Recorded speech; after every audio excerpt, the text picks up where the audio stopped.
Yo, what's up les amis? Aujourd'hui, je vous présente cette voiture. Mais c'est encore mieux qu'une féfé. C'est la nouvelle Mercedes classe S 350 diesel. La nouvelle génération 2021.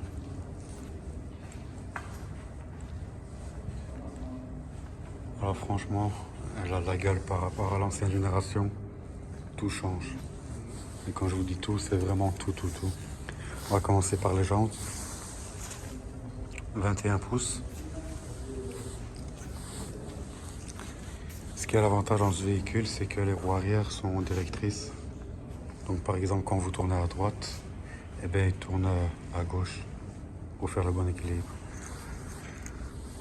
Le derrière, il est vraiment magnifique. Et on va commencer par le derrière avec l'ouverture de coffre automatique.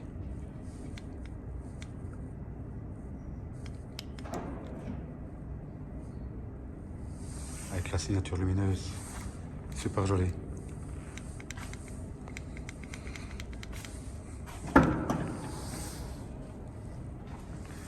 Le coffre, il est vachement grand. Donc il me semble, d'après ce que j'ai vu, c'est un coffre de 650 litres. Évidemment, haillon électrique, donc fermeture électrique et automatique.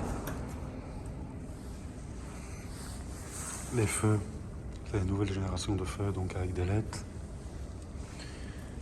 Les doubles sorties.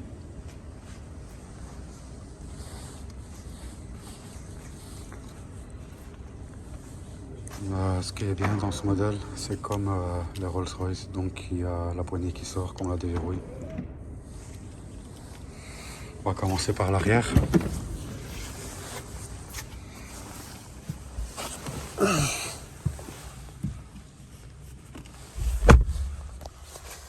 Alors vraiment l'intérieur est super bien équipé, c'est mieux qu'une Rolls-Royce.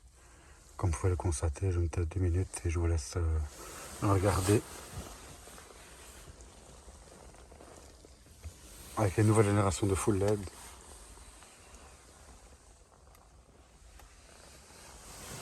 Qu'on peut le diriger ici. Du coup, je n'ai pas eu le temps de bien regarder. Attends, c'est comme un iPad en fait. Avec le toit panoramique.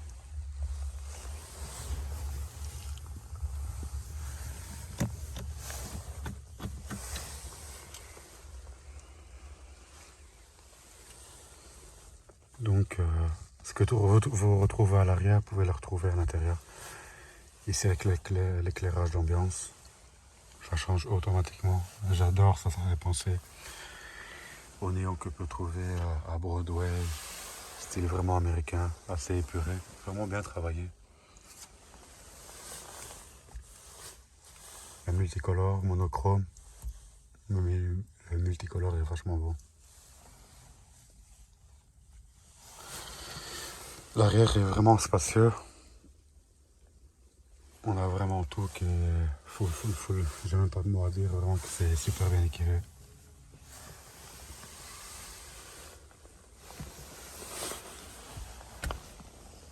Les jeunes coussins. Alors je vais montrer l'intérieur.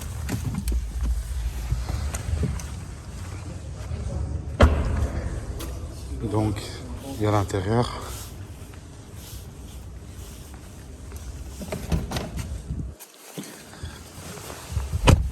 Voilà, ici on a l'intérieur et on est vachement mieux équipé que l'arrière forcément. Avec le nouveau volant. Le nouveau tableau de bord, c'est vraiment un iPad le truc. Donc ici on peut retrouver avec l'empreinte digitale. Mais elle n'est pas configurée pour moi, donc le système dynamique. L'induction est vraiment bien, ça réagit directement. Et on retrouve tous les réglages, confort, massage, etc. Même l'interface du compteur a changé, qui est super jolie. Je sais pas si vous le voyez, mais l'affichage tête haute. Et là le compteur. Je vais vous démarrer.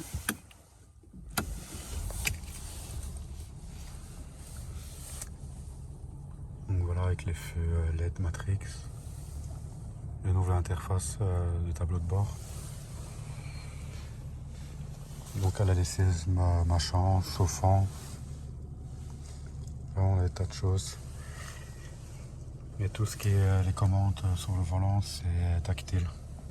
Donc il n'y a plus besoin d'appuyer. Il suffit de déposer son doigt et le tour est fait. Après dans une prochaine vidéo, je vais vous la montrer beaucoup plus approfondie parce que là on n'a pas tellement le temps. C'est vite une petite vidéo à l'arrache, mais la prochaine je l'aurai en 400. Et ce que là c'est la motorisation, c'est un 350 diesel qui développe attendez, 420 chevaux il me semble.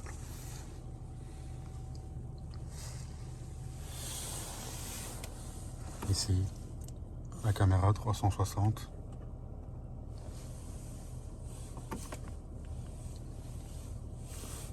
Là, on retrouve toutes les options du véhicule.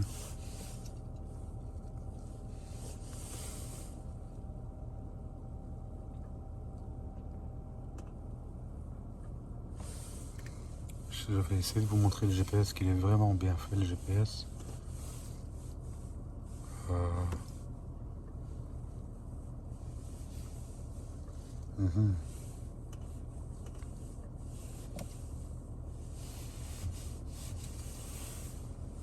Voilà, donc c'est le GPS en 3D.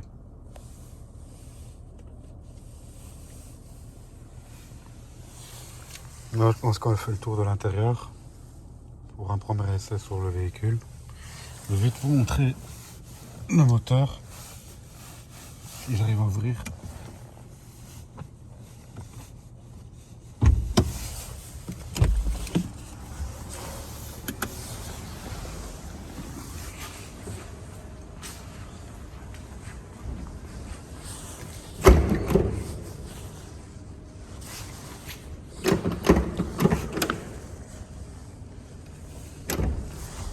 Évidemment, j'arrive pas à ouvrir le capot.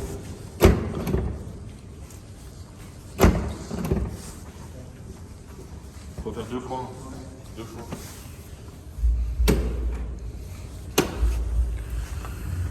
Voilà.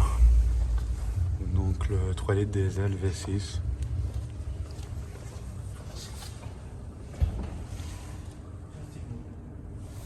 Comme vous le voyez, donc on ne sait vraiment rien mettre dedans.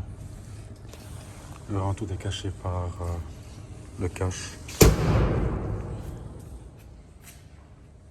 Et voilà. Donc je vous ai montré extérieurement, intérieurement. Là, je pense qu'on a fait le tour du véhicule. Et on va prendre l'essai. A tout de suite. Alors voilà, nous repartons à bord du véhicule et on va commencer donc l'essai routier. Je sais pas si on aura le temps pour faire un peu un morceau d'autoroute. Mais je vais déjà vous montrer ce qu'elle vaut en tenue de route, etc. Donc ce modèle-là, en option, elle a les 4 roues directrices. Et du coup, ouais, je trouve que c'est vachement bien pour tout ce qui est tournant, virage. Comme vous le voyez, le Clément n'est pas avec nous aujourd'hui, donc on va pas tester en vitesse rapide.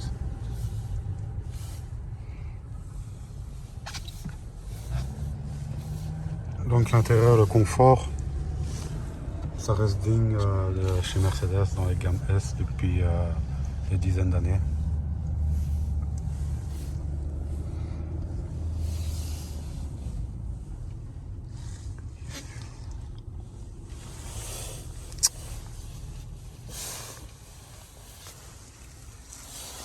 Donc je vais vous montrer un peu l'interface en mode qui roule.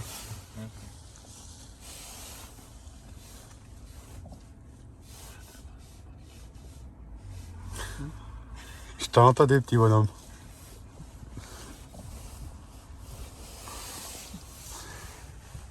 D'abord, je vous laisse un peu profiter du paysage du bois de la Cambre qui se situe à Bruxelles.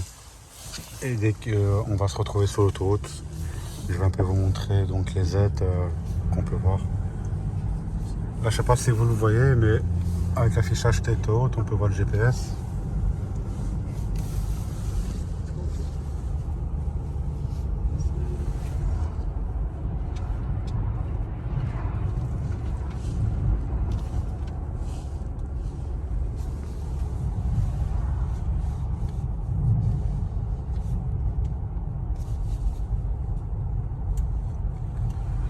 coup, donc, qu'est-ce que j'aime bien dans ce véhicule? En fait, tout est parfait. Confort, élégance, sportivité. Peut-être je dirais pour un modèle diesel que ça consomme un peu. Parce que je pense qu'on est dans les alentours en consommation mixte. On est dans les 11-12 litres. Et en consommation urbaine, on doit tourner dans les alentours de... Attendez.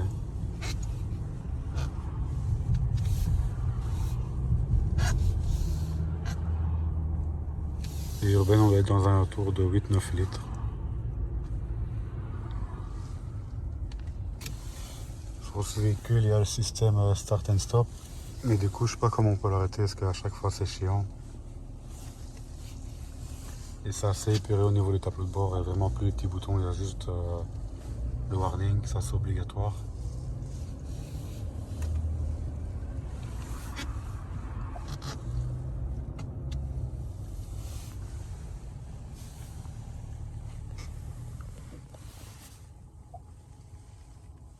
Et du coup, ouais, pour revenir, ce que j'aime bien dans ce véhicule, donc c'est tout avec l'interface, le confort, l'élégance.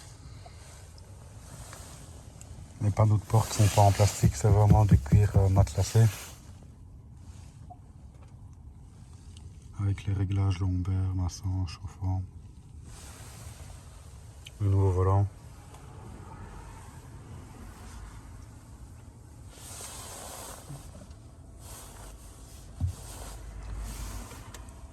Dans le paramètre confort, on peut retrouver tout ce qui est les systèmes massage, éclairage d'ambiance,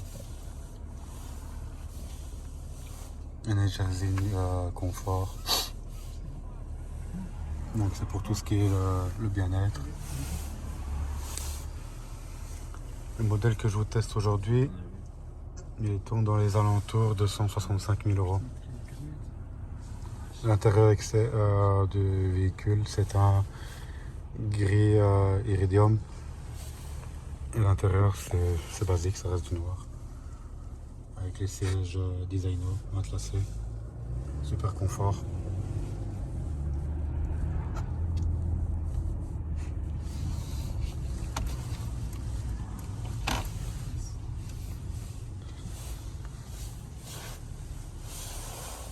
Du coup, ouais.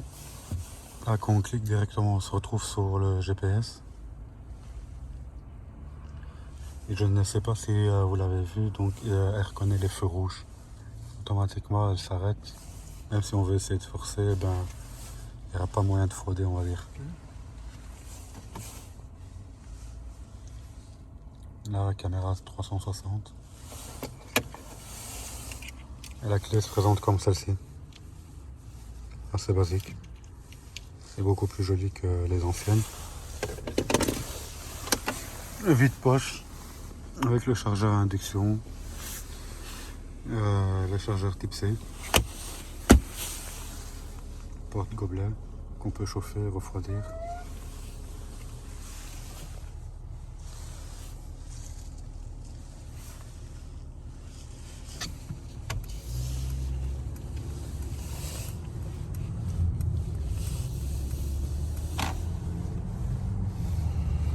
Je tiens à préciser que pour un diesel, ça reste assez confort. On n'entend pas le bruit.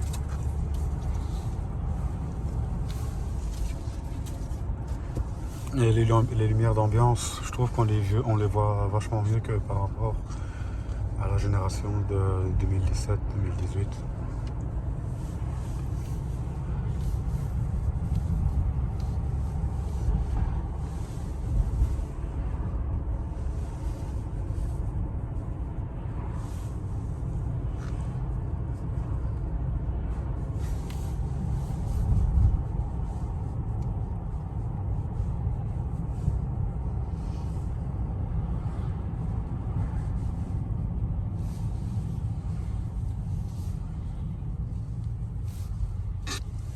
Là, on retrouve le commodo pour les lumières.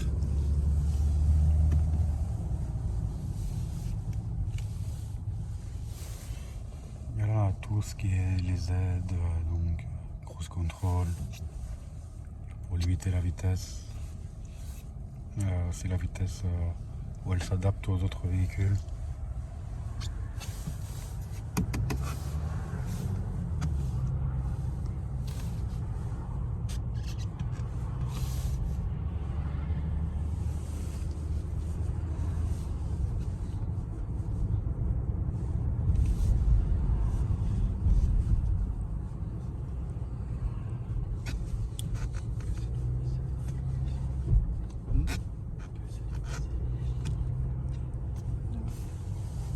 reste plus beaucoup d'autonomie, mais le réservoir c'est un 70 litres. Et le véhicule il est parfait pour faire des longs voyages. Je pense qu'avec le réservoir d'un 70 litres, on peut faire 900 km en roulant à 120, 130. Après, ça reste pas un véhicule de ville, c'est plutôt pour faire des longs trajets. Parce qu'elle est assez longue, qu'elle est à plus ou moins 5,05 m pour 2 tonnes 3. Donc, c'est pas très avantageux, mais pour les chemins, ouais. Et on va dire ses concurrences, ça correspond donc à la Mercedes 760 et Audi A8. Et si je devrais choisir entre une BM ou une Audi, je prendrais d'office Mercedes.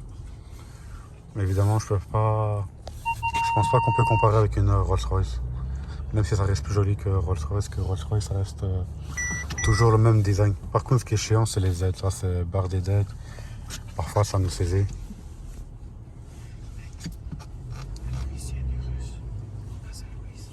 De rien. Du coup, là, on va se diriger un peu vers Louis. Donc, j'ai mes contacts qui m'ont dit qu'il y a une russe. Donc, on va aller voir ça et puis on va conclure sur cette vidéo. Et la prochaine fois, je vous ferai un essai sur l'autoroute. De toute façon, sur l'autoroute, je pense qu'il n'y a rien de particulier par rapport à la ville, à part qu'il y a les aides, 120, la consommation, donc en soi, je pense que vous connaissez un peu le véhicule. De toute façon, il y a d'autres youtubeurs qui ont déjà fait des essais approfondis sur les véhicules. Et je tiens à préciser, comme chaque vidéo, que ça reste de l'amateur et du partage.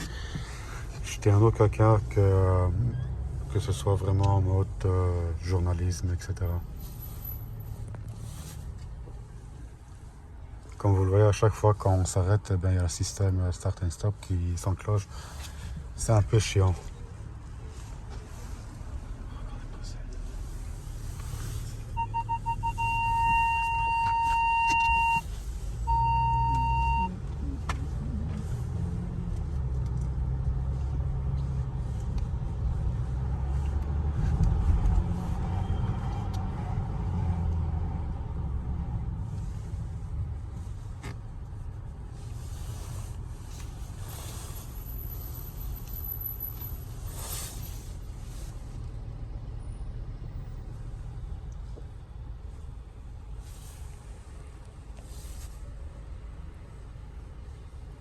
Du coup, je vous laisse aller, on se retrouve sur l'avenue Louis pour terminer la vidéo. A tout de suite.